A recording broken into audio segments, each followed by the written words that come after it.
come to my sister state and to see the good people of Georgia.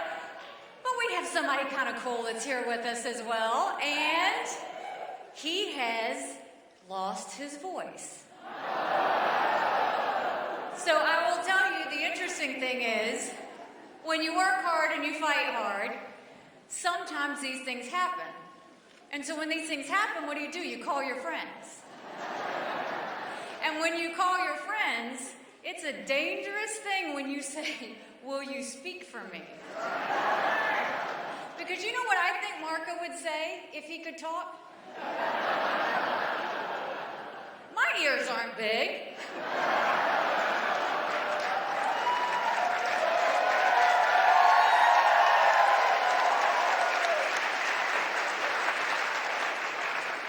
So there's one thing that I've always known, and that is, if you really want to know what kind of leader you're going to get, you can always tell by how hard they work in a campaign.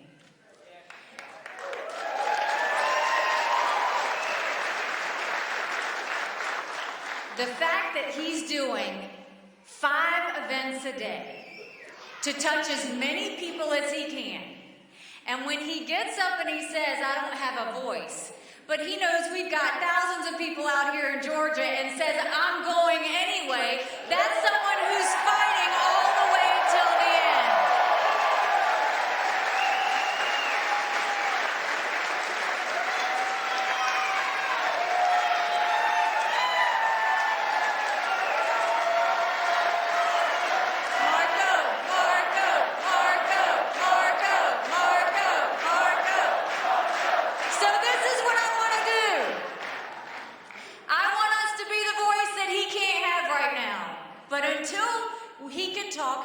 Talk a little bit, we'll see.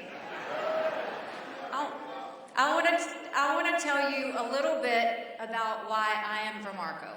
And I want to talk a little bit about what Marco Rubio for president sounds like and what it could be if we fight hard enough.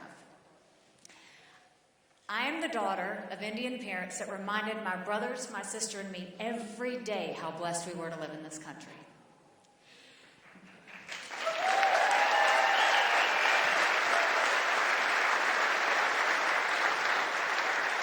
They came to this country with $8 in their pocket because they knew the opportunity that was America.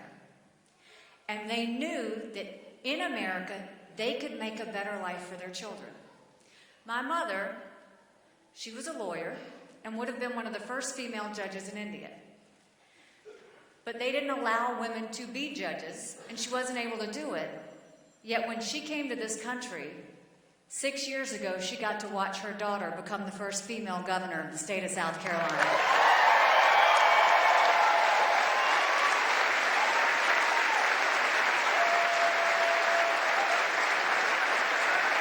Go Tigers!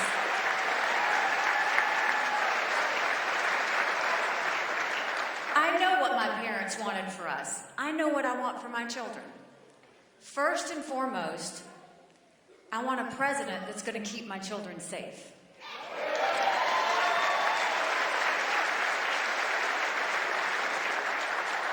Secondly, I am the proud wife of a military combat veteran.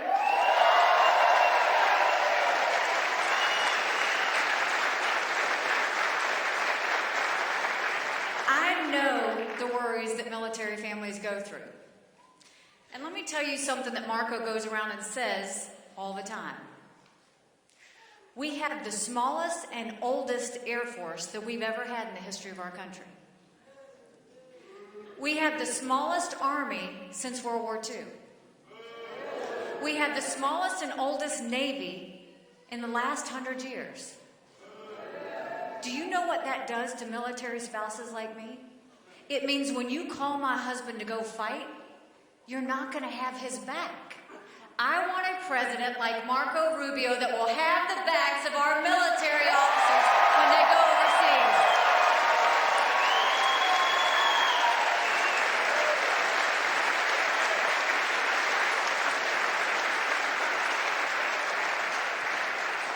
We want to know they're going to do something to take care of our military. We want to know they're going to have our backs. But we also want to look at everything else this last 8 years has done. We want someone that's going to go in there and repeal Obamacare and say it is not working.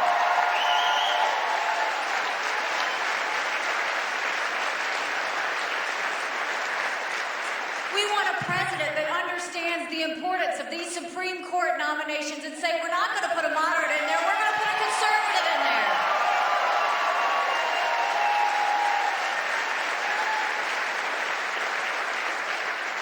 With our First Amendment, our Second Amendment on the line, and the Hobby Lobby case, guess what? The Hobby Lobby CEO came out and endorsed Marco Rubio for president.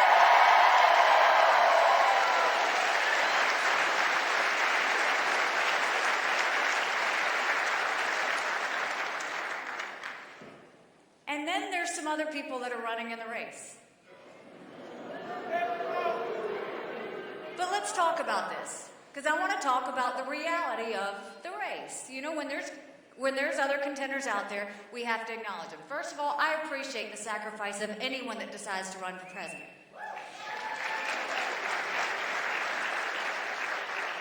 But I have to tell you, Donald Trump is everything I taught my children not to do in kindergarten.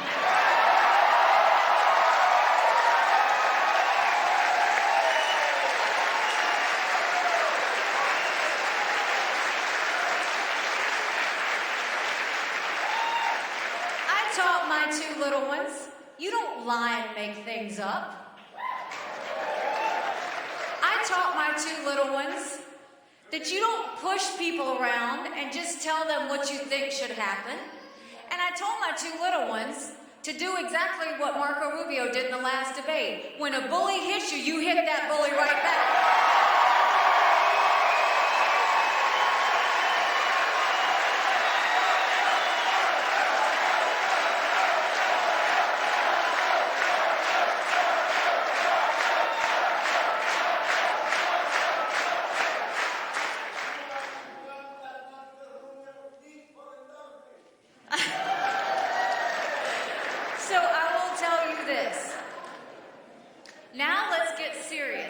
About the opposition. This race is really about two people. In our Republican primary, it's about Marco and it's about Donald Trump. We are talking about a man who has filed for bankruptcy 4 times. We can't afford for a man to go in as president and bankrupt our country. DC's already doing that. We don't need someone encouraging them to do that.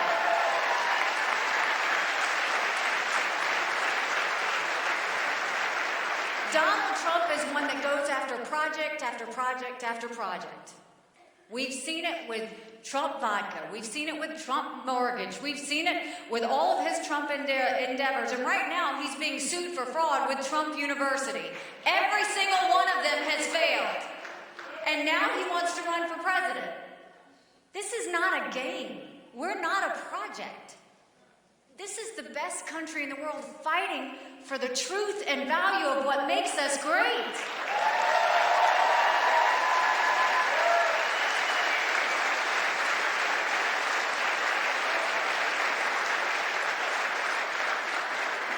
So what I want to tell you is there's a lot of people who will be out there loud about Trump.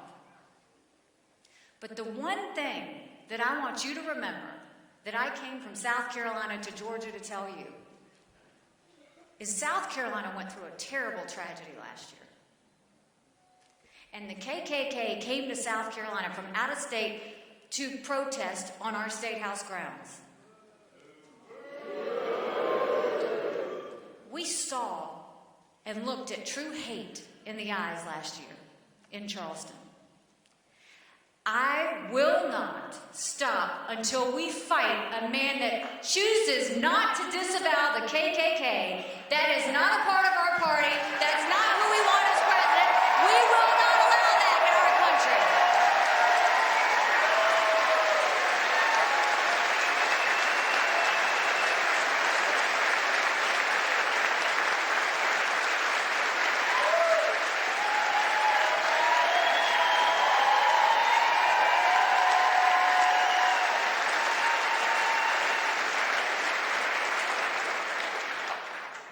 not who our Republican Party is. That's not who America is. Because when my parents came here, they came here because they knew there was love and acceptance in this country. And they knew that this country had opportunity for all.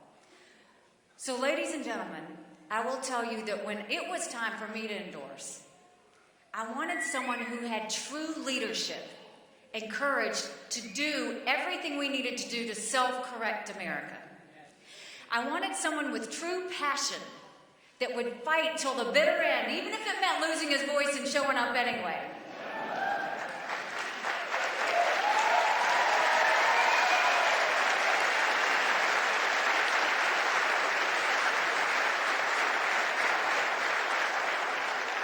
I wanted someone with integrity to do the right thing. And above all, I wanted somebody with humility that understood you serve and work for all people, not just the ones that vote for you.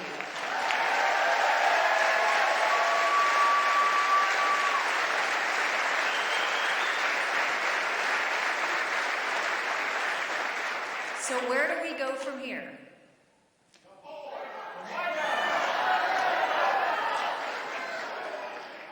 We fight. We show our passion. We show our integrity. We show what we're made of. Georgia needs to stand up tomorrow, and you need to show the entire country what we want in a president, and that's Marco Rubio.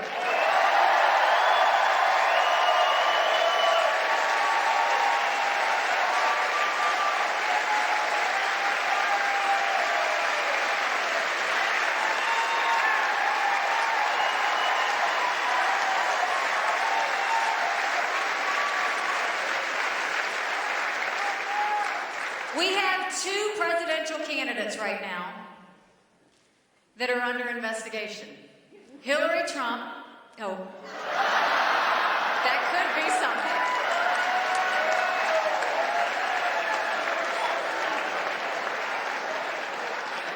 That even cracked me up. Hillary Clinton and Donald Trump. We have two presidential candidates that refuse to disclose information. Hillary Clinton and Donald Trump. I am an accountant. I can tell you there is no audit that precludes you from showing your tax return. Donald Trump, show us your tax returns.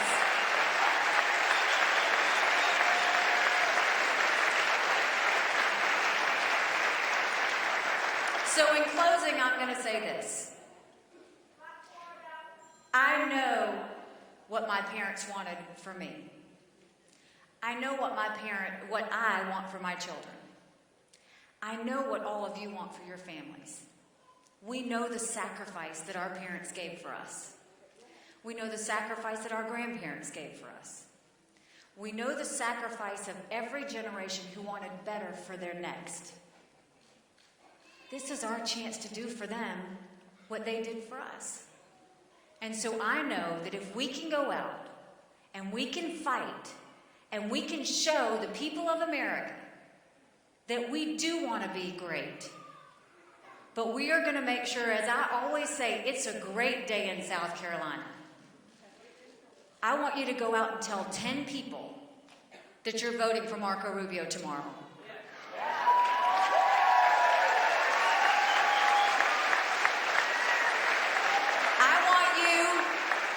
To go on social media and contact everybody in every other state and let them know the time is now to show what a great America really looks like.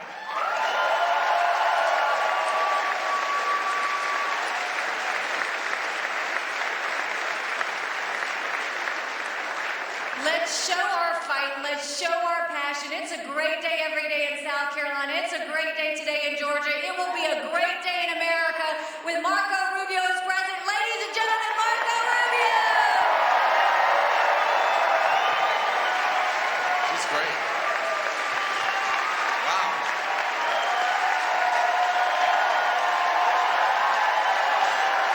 Thank you. Thank you. That was... Thank you. Thank was something else. Woo. Found a little bit of my voice back. I got my voice back just a little bit. If you ever need to be pumped up, if you ever need to be lifted up, you call Nikki Haley and she'll get you going. It's unreal. Well, she covered a lot, and so I just want to go right to the point with you. First of all, I want to thank the governor of South Carolina for being with us today. She is a phenomenal leader.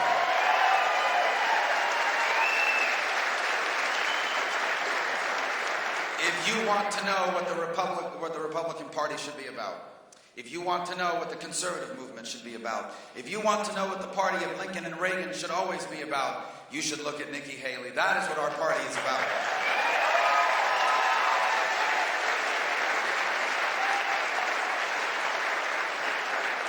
And that's an important question for us right now.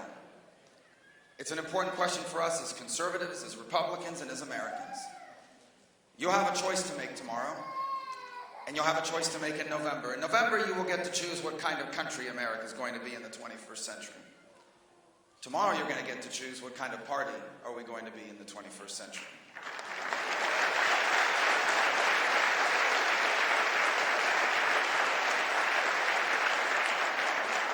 In the process of politics and of government and of leadership, there are two ways to motivate people. History teaches us that.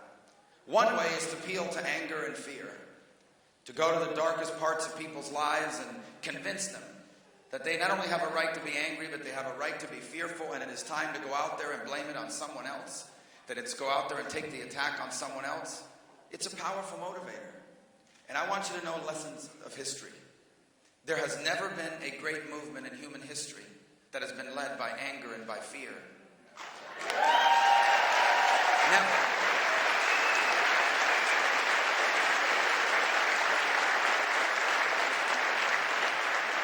There have been movements that have taken power through anger and fear, that have been movements that have motivated people through anger and fear, but there has never been a great cause in the history of all of mankind led by anger and by fear. In fact, history teaches us that any movement who at its core is motivated by anger and by fear, by appealing to your anger, to your fear, to your worries, is a movement that is destined not just to fail, but to do great harm. History also teaches us that the great movements in human history, whether they're spiritual movements or political movements, are led by hope and dreams, are led by the belief that things can be better. That doesn't mean you ignore your problems, for you do not have to be oblivious to our challenges to be optimistic about your opportunities. You do not have to ignore people's frustrations in order to understand their dreams. And we have to choose tomorrow. And we have to choose in this election, what will it mean to be a conservative in the 21st century? And what will it mean to be a Republican? Are we going to be the party that did what Reagan did 36 years ago? That says to people, yes, times are difficult. Yes, the world is bad. Yes, there are things going wrong in your life. But if we do what needs to be done, it can be morning in America again.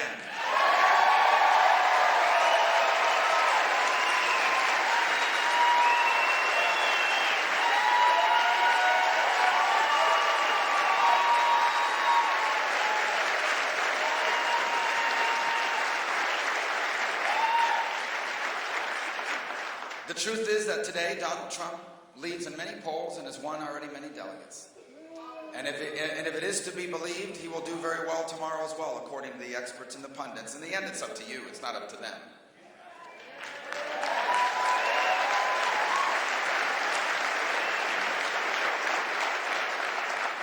But that won't change what I'm doing. I will go to all 50 states and every territory. I will continue to speak out until I literally have no voice left. I will go anywhere to speak to anyone before I let a con artist get a hold of the Republican Party and the conservative movement.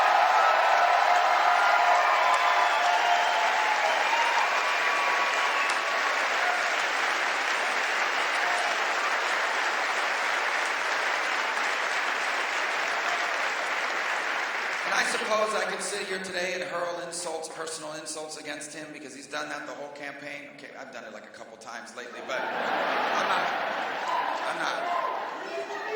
I know they want me to read his tweets. Not today, guys. I lost my voice. It's too crazy. Making fun of my ears. You know what my ears are? They're the way God made them.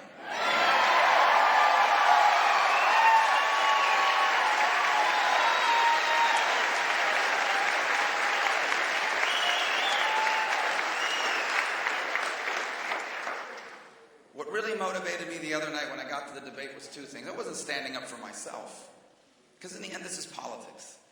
You know, the worst thing that happens in politics is someone says something mean about you. I was standing up for two things. Number one, I was standing up for you, for us, for this country, for the direction that we have to choose. And the other, I was standing up to the truth. You see, earlier that morning I had read a story. I had heard about it before, but I never read about it, so I looked into it. I even saw a video, a promotional video, for something the governor just mentioned. It was called Trump University. And that's when my blood began to boil. I saw a promotional video of Donald Trump sitting in a chair saying to a video camera, "We're going to hire the best people, the smartest people. We're going to hire them. You're going to come in and we're going to give you the best education, better than the best schools in America. And we're going to teach you everything you need to know. And all you're going to do is win and win and win. And you're going to be successful. And if you aren't successful after going through my program, then you're never going to be successful." And let me tell you why that curled my skin. Because that's what he's telling voters now. So I looked at the success of this program. This program was an outrage. This was a program where they brought Americans that were struggling. Because if you're successful, you aren't going to Trump University. These are people that were struggling. And they told people that were struggling, if you give us money, we're going to teach you to be somewhat like Donald Trump. If you give us money, and people say, "I don't have money." He said, "Well, you can borrow money." And people would say, "Well, I don't want to borrow money. I don't want to go into debt." And they would tell them, all great businesses have debt. And Donald Trump would know, I suppose. And people took on debt. There are people that borrow $10,000, but actually, when you went in, they would say to you, "You know, if you want to make the big bucks, you got to sign up for the $36,000 course." And they would tell people, "Go call your credit card company. Have them increase your borrowing limit so that you can borrow that money to pay us." And they gave their money. They gave their money to Trump University, and they got nothing. The only thing they left with was a picture with a cardboard cutout of Donald Trump. And I realized what he did to those students is what he's trying to do to you. Is what he's doing to our neighbors. Is what he's trying to do to our country. He portrays himself as this fighter for the little guy. This is a scam of the highest order. This is a guy that goes around saying every day, "I'm going to fight for the American worker." But he, in Florida, just this year, turned down 300 American workers and instead brought people from abroad. He says to do jobs no Americans were qualified to do. I know Americans are qualified to do those jobs because those are the jobs my parents did working at a hotel.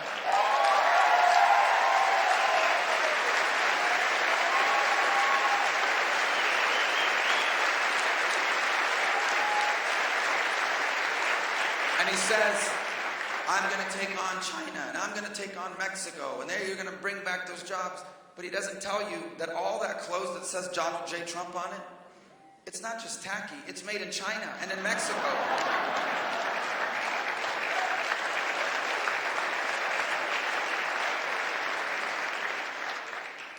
If Donald Trump wants to bring jobs back to America from China and Mexico, he can start today. Why don't you announce that from now on, no products will be sold that say Donald J. Trump on them unless they're made in America?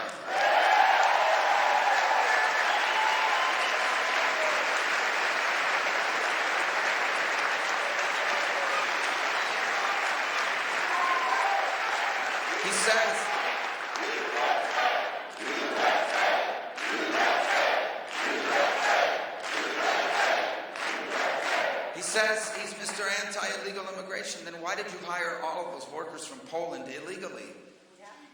You brought them into this country. You were found to be a part of a conspiracy to defraud these workers of their pay. If you don't believe me, then look at the small. He says he fights for the little guy. Ask any of these subcontractors, because every single time that a Trump project went bankrupt, the first people that didn't get paid was those subcontractors. There are literally people in this country, they're emailing us, they're calling us to tell us their stories. We got to go through them all to make sure that they're all accurate. But you're going to hear about these stories of people that were plumbers and electricians and just everyday people that were working on a project as a subcontractor. And when the project went under, Donald Trump kept his money, the bank got a little bit of their money, and these workers got none of their money. And some of them were broken by him. Now, why is all of this important? Is this just a smear against a person? No. It is because this is the person who's trying to convince and has been successful at convincing some Americans that he is fighting for them. He has never fought for them. He has never fought for anything except himself.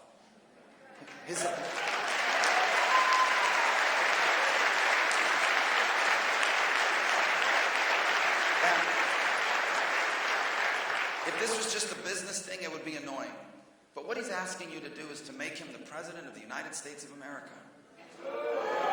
What he's asking you to do is to make him the face and the voice of the conservative movement. Do you realize that if he's our nominee, Americans will say a Republican is someone like Donald Trump.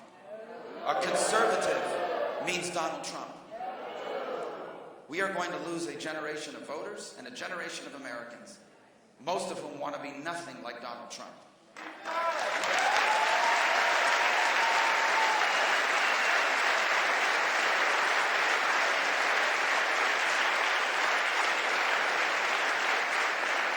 He's asking us to turn over the conservative movement to someone who yesterday was asked repeatedly, will you condemn David Duke, who is a racist, an avowed racist? And he wouldn't condemn him. He finally said on Twitter, why wouldn't you just say it right away at the moment? You say David Duke to me, I say racist immediately. Why wouldn't he condemn the Ku Klux Klan?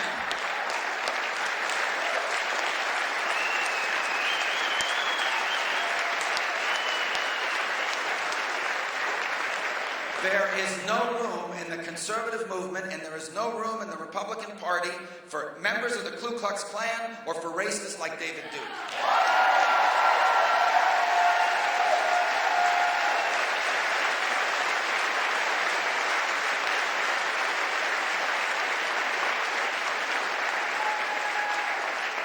And the thing that keeps me going the most is not just the future of the party, it's the future of America that's at stake. This election's a referendum on our identity as a nation, as a people. And if we nominate someone like Donald Trump who can't win, he cannot win, he won't win. Guys, the press right now, everybody likes to beat up on the press. They're doing their jobs. Their number one job of the press, whether they'll admit it or not, is ratings. And that's why every time he says something outrageous, they cover it. They'll say, oh, this is so disrespectful, but they cover it incessantly. He's had 10 times more coverage than everyone else in the race combined. They're building him up. But all of these things about his record that I just said to you, they know all of it and more. Even as I speak to you, I promise you there are Democratic groups out there interviewing the victims of Donald Trump's scams. And I promise you that the day, it's never going to happen, but if he were to ever become our nominee, the minute he becomes our nominee, the press, the Democrats, and all these groups will descend on him like the hounds of hell, and they are going to rip him apart. They're going to rip him apart.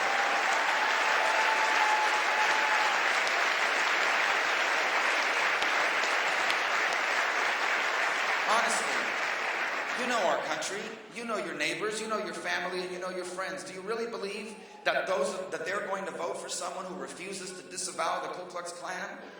Do you think they're going to vote for someone with a record like his? They're not. That means we're going to lose. That means the winner of this election will be Hillary Clinton. Because there's no turning.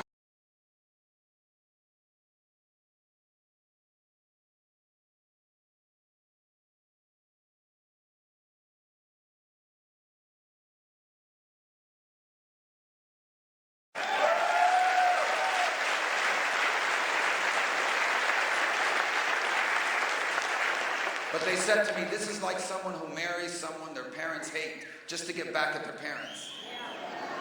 And I said, yeah, but the difference is if you get married to this guy, you can't get divorced for 4 years. You got to live with him for 4 years. I don't know if America has 4 more years. Not at the direction we're headed now.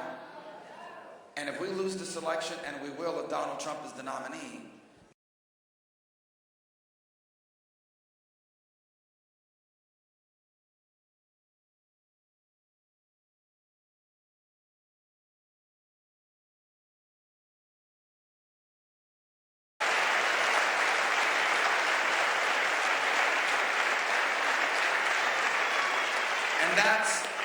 And that's why I'm here today, to give you a choice.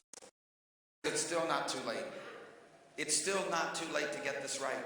It's still not too late to wake up and realize the direction we're headed as a party and as a country. It's still not too late to choose a different direction. And I want you to know what that different direction looks like if I'm elected president. And Nikki touched upon a lot of it. But when I'm elected President of the United States, for the first time in 8 years, you're going to have a president that follows the Constitution of the United States of America.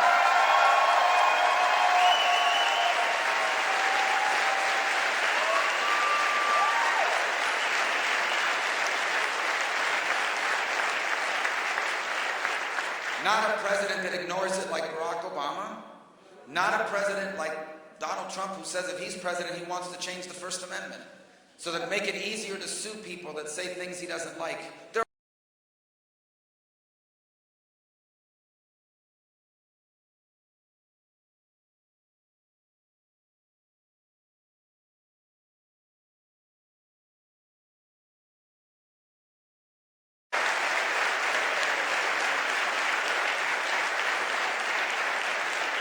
When you elect me president, you're going to have a president that understands that what makes America great is not our president and it's not our government. It's our people. It's our families. It's our communities.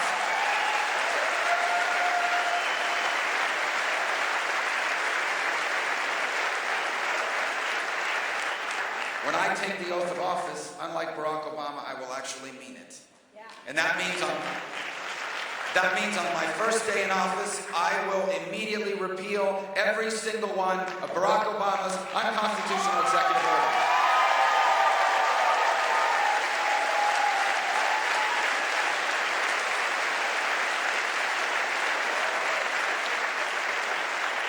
You'll have a president that will fully embrace the free enterprise system. It works. I know it works. Because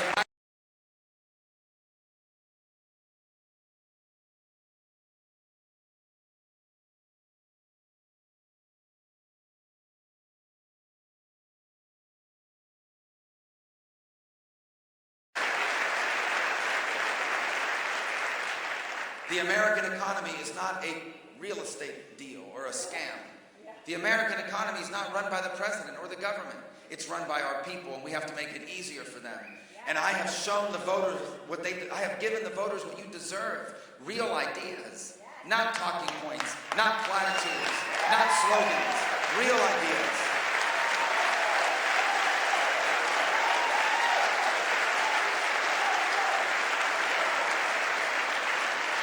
So I always chuckle these reporters, oh, why are you now saying some of the things you're saying? And I said, because for months, I've been talking about real ideas, and they don't cover them. I give speeches about education, and they ignore it. I give speeches about health care, and they ignore it. But you talk about, forget, I don't even want to say it again, guys, but you talk about anything else that has nothing to do with that, and they jump all over it. It leads the newscast. What a sad indictment on the state of the political debate in this country today.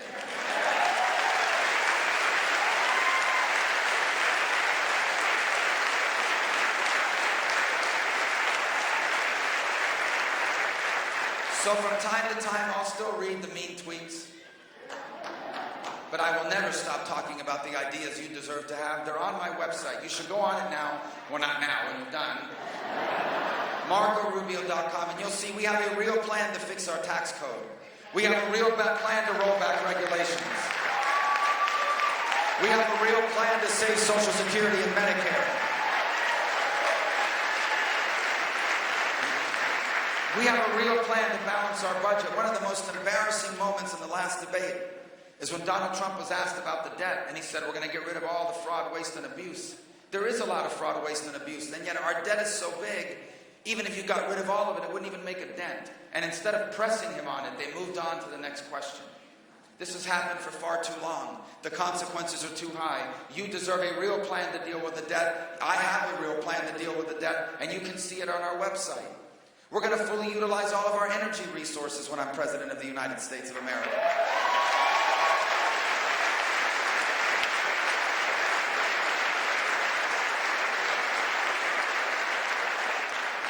And when I'm President, we're going to have a real plan on health care. And it's going to be a lot more than just getting rid of the lines around the states.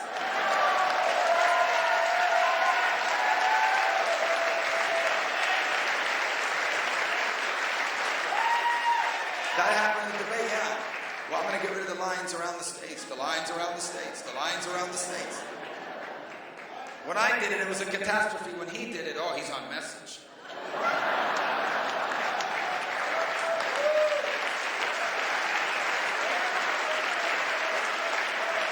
Somebody said to me, well, maybe that means Donald Trump is a robot. Isn't that what they said you were? And I said, yes, but if he is a robot, he was made in China.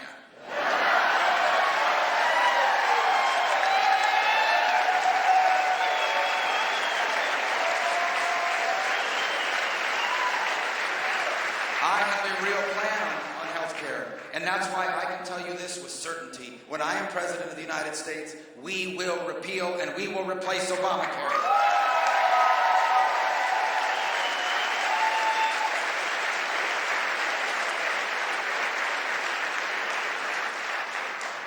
We're going to keep our country safe again. That's the most important job of the federal government. Okay? The most important job of the President of the United States is to be the commander-in-chief. The President of the United States has access to these nuclear codes, by the way, that give you access to the most powerful military force in human history. People should think about that before they vote. Okay? Access to the nuclear codes. The President of the United States has the power to send your sons and your daughters and your loved ones off to die in the service of our country. I want you to think about that before people vote. And today, Nikki already talked about what we've done to our military and the gutting of our military that this president has undertaken. And one of the most shameful things in this process is Donald Trump knows nothing about the military. He keeps saying he's going to hire the best people to work for him. The best people already work for us. There are generals, our commanders in the military.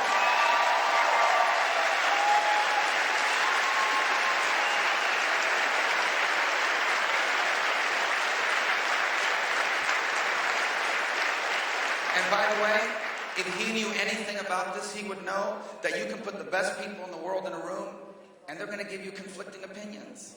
And then the buck stops on the president to choose between those different opinions the right route forward.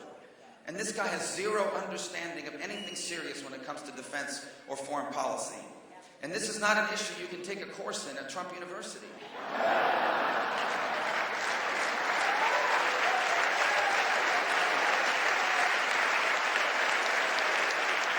You have to know about this on your first day in office. You have to know about this on your first day in office.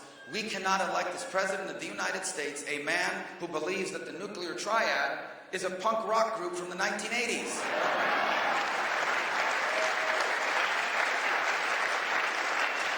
Defense spending is not the cause of our debt. And that is why when I am President of the United States, we are going to undertake a Reagan-style rebuilding of the United States military.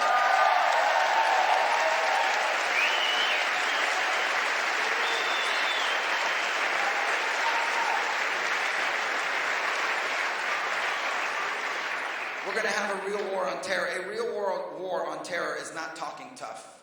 A real war on terror is not outrageous and outlandish claims of what you're going to do. That all sounds cool. It's funny to listen to on TV sometimes. People like it because it sounds really tough. It doesn't solve your problem. It doesn't solve your problem. You need a real war on terror. One in which the best intelligence agencies in the world find them, and the best military in the world destroys them, and one in which if you capture terrorists alive, they don't get the right to remain silent. They don't go to a court hearing. They go to Guantanamo.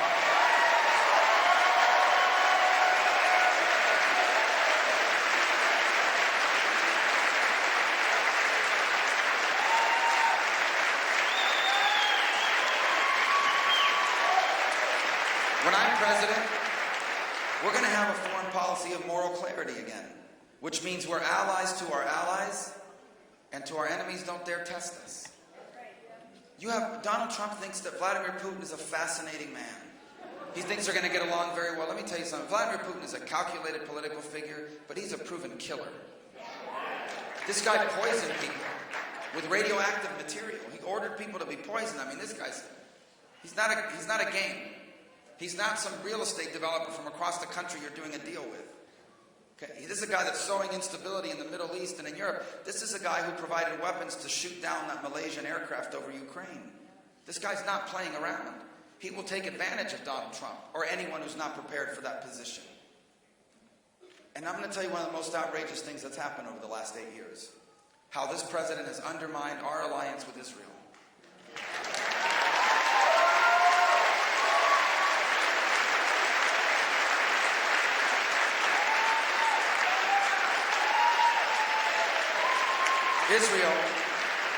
Israel is a nation with a special purpose.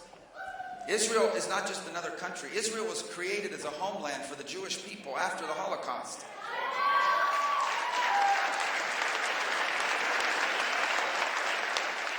Israel is the only free enterprise, pro-American democracy in the entire Middle East.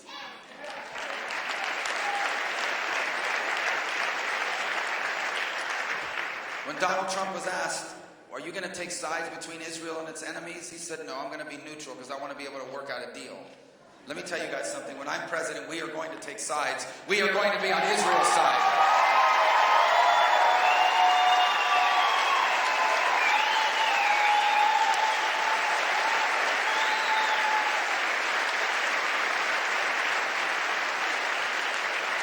And everyone's going to know that because on my first day in office, as soon as I walk into the Oval Office, I am going to cancel Barack Obama's deal with the Ayatollah of Iran.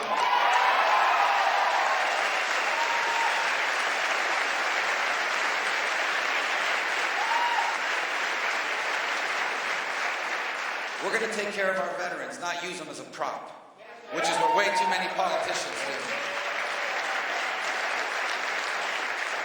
The first gentleman of South Carolina, Nikki's husband, is a veteran. My brother is a veteran. He served in the 7th Special Forces of the Green Berets. If you are a veteran, will you raise your hand so we can thank you for your service?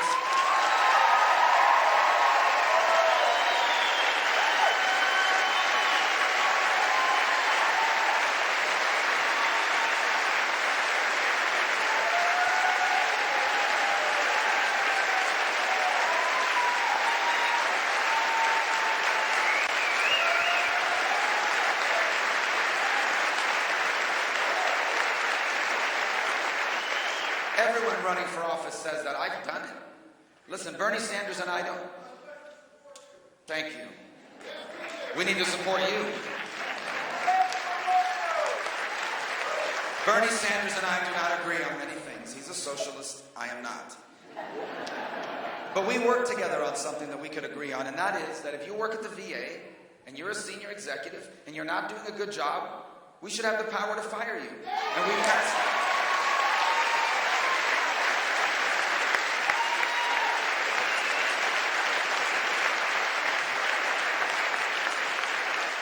Donald Trump says he cares about veterans, but what's his record?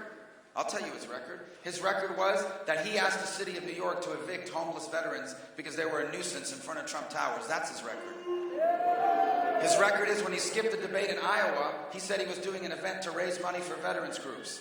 You know how much money they got out of that in the previous event? Zip. This is not a game. They are not props.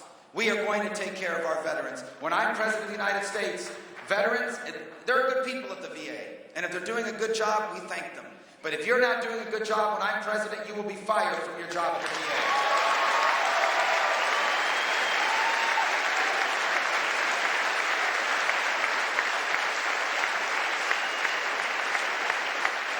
When I'm president, our veterans will not be there begging the VA for their benefits. When I'm president, veterans will be able to take their benefits to any hospital or any doctor that they want to go to.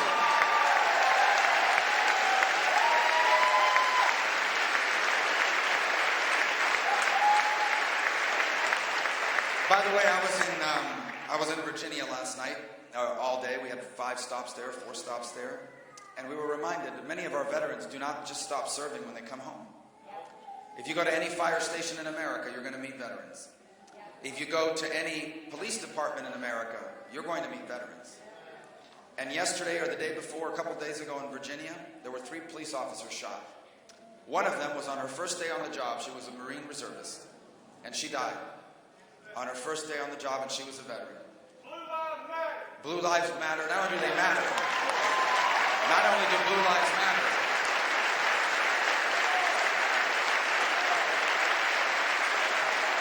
but I want to thank our veterans and our police officers and our firefighters for what they do for our country.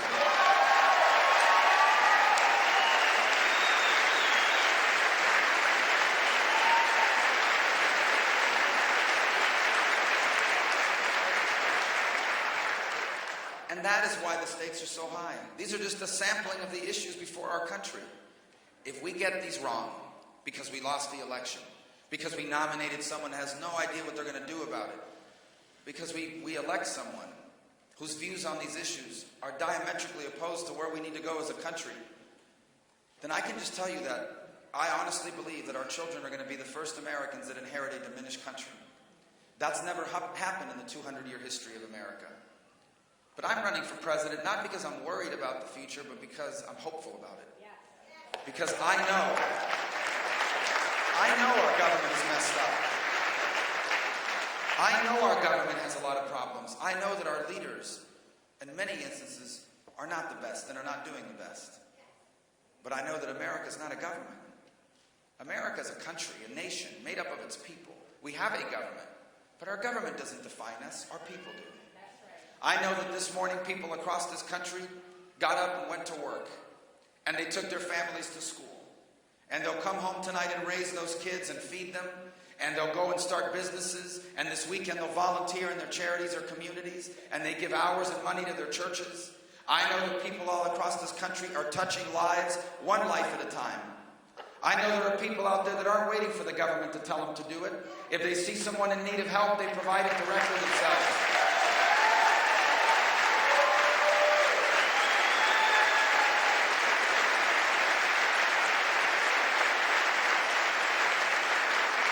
And the great thing about this campaign is I have met so many of them. In South Carolina, I met an incredible woman who every single day is saving lives at a pregnancy crisis center, in which she's taking in young and scared girls and convincing them that all human life is worthy, that all human life is loved by God.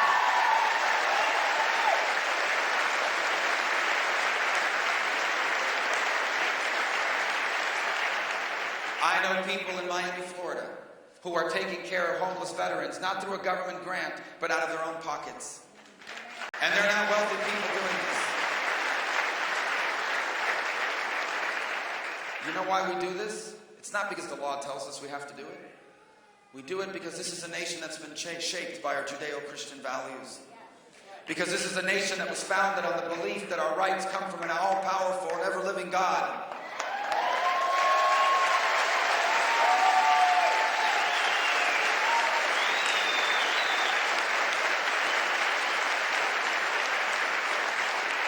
Because this is a nation founded on the belief that our rights, our source is not the law. The source is not the Constitution. The source is not our president. We all have a God-given right to go as far as our hopes, our dreams, our talent, and our work will take us.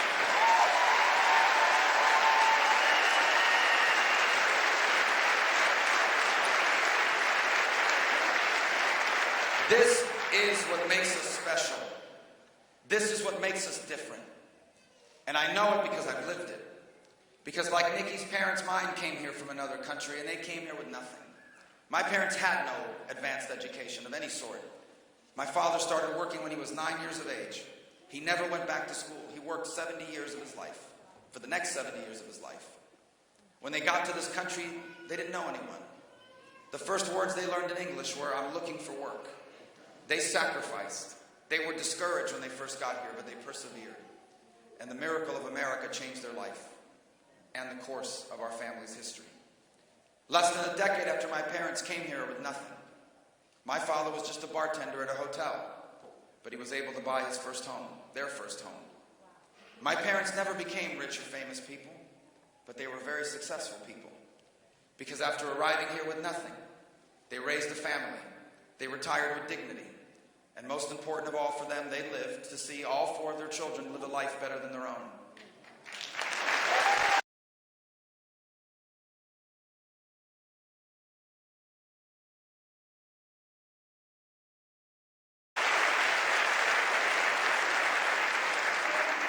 About to run out of cough drops here, so I better hurry.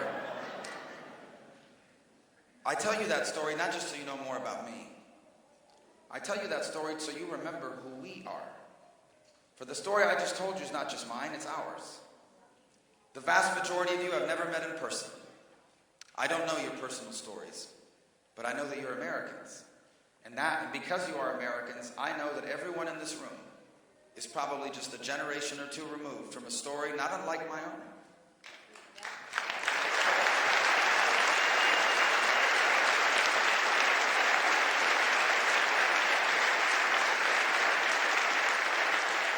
Who are we? Who are we? We are the descendants of pilgrims and settlers. We are the descendants of immigrants and of slaves, of people who overcame extraordinary obstacles to stake their claim in a better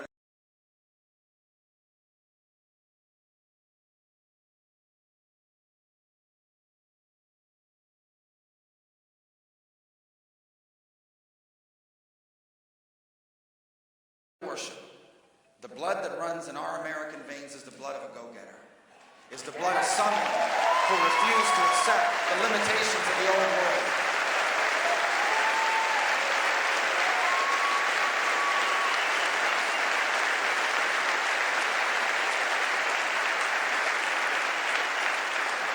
This is who we are, and now we must choose whether this is who we will remain. Will we still remain the place where people can do what my parents did for me and what your parents did for you? That is what's at stake here. Because if we stay on the road we are on right now, many of these things will leave us. Because the American dream was never automatic. The American dream did not happen on its own. What your parents did for you and what you are doing for your children now is possible. But because for over 200 years, each generation before us did what they needed to do. There has never been a time in this history when any generation had it easy. A cursory examination of our history will tell you this was the nation that overcame having to take on the most powerful empire in the world to declare its independence. This was the nation that fought a brutal civil war to put an end to the evil institution of slavery. This was the nation that had to fight 2 bloody world wars. This was the nation that had to overcome a Great Depression. This was the nation that had to work through the civil rights period that took us to where we needed to be as we continue to advance the work of equality for all. This is the nation that was divided generationally over Vietnam, that had long gas lines, that had hostages in Iran. We have never had it easy. No generation before us had it easy. Each of them faced great obstacles, and each time they did what needed to be done. My friends, the moment has arrived for this generation to do its part. And if you elect me president, this generation will do its part.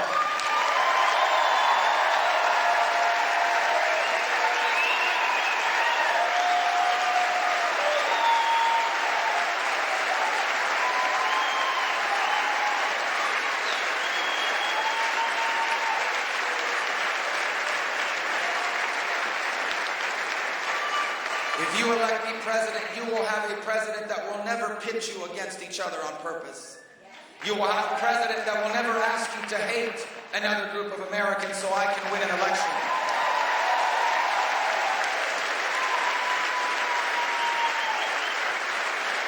If you elect me, you will have a president that loves all of the American people, even the ones that don't love me back.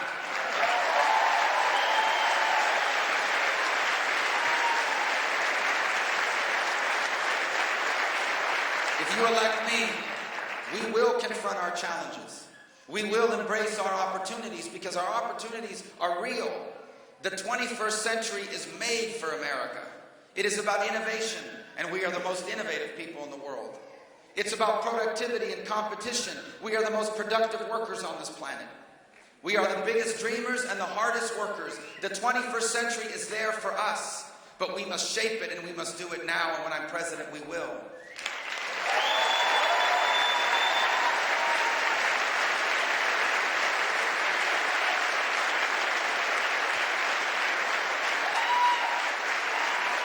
So, it's okay. It is okay to be dissatisfied at the direction of our country. It is okay to be frustrated at government leaders in both parties that have failed you. It is okay to be indignant at the people who are in office and refuse to solve any problems because they just want to be reelected. There's nothing wrong with any of that. But do not give in to hopelessness. Do not give in to fear. Do not give in to anger. For despite how difficult things may seem, I want you to know what history will say of us when we do our part. History will say of this generation that we lived in the early years of this new century in a very difficult time. And it will say that we almost got it wrong. That after 8 years of Barack Obama and the most unusual election ever, we came this close to getting it wrong. But we finally remembered who we were. We finally remembered what America was. And we rose up to the task before us, like each generation before us. We solved our problems, not left them for our children. We embraced our opportunities. And when our work was finished, this was the generation that left their children as the freest and the most prosperous Americans that ever lived.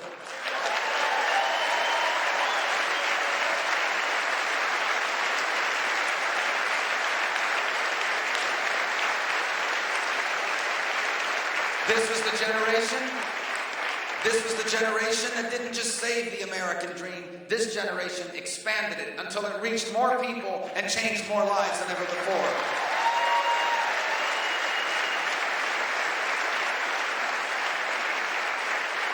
And this was the generation that authored the greatest chapter in the amazing story of America. This was the generation that brought about a new American century.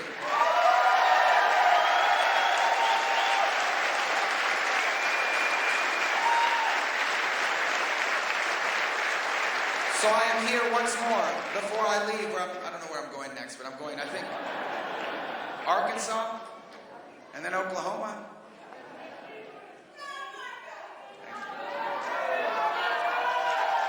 They keep calling it the SEC primary. There's some ACC schools in there, too.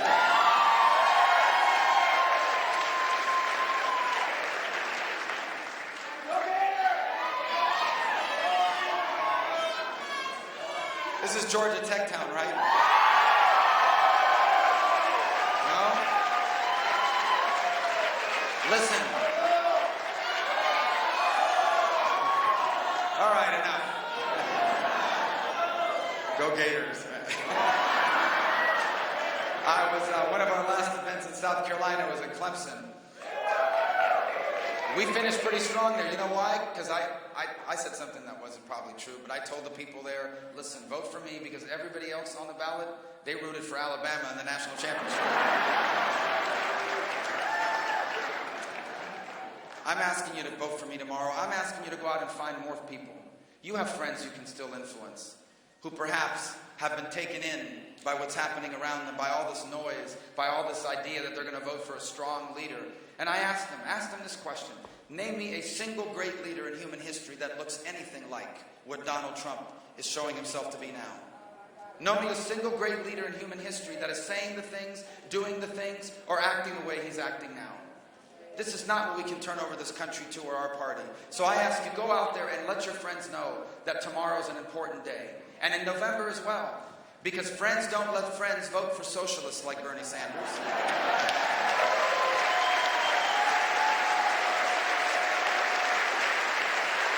And friends don't let friends vote for candidates under FBI investigation like Hillary Clinton.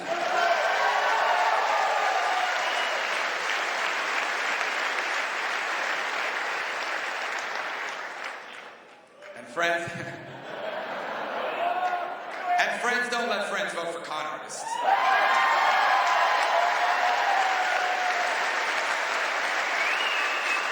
I need your vote. If you make me president, we are going to leave our children what Americans always leave their children, the single greatest nation in the history of all mankind. Thank you, Georgia. Thank you, Atlanta. God bless you. Thank you.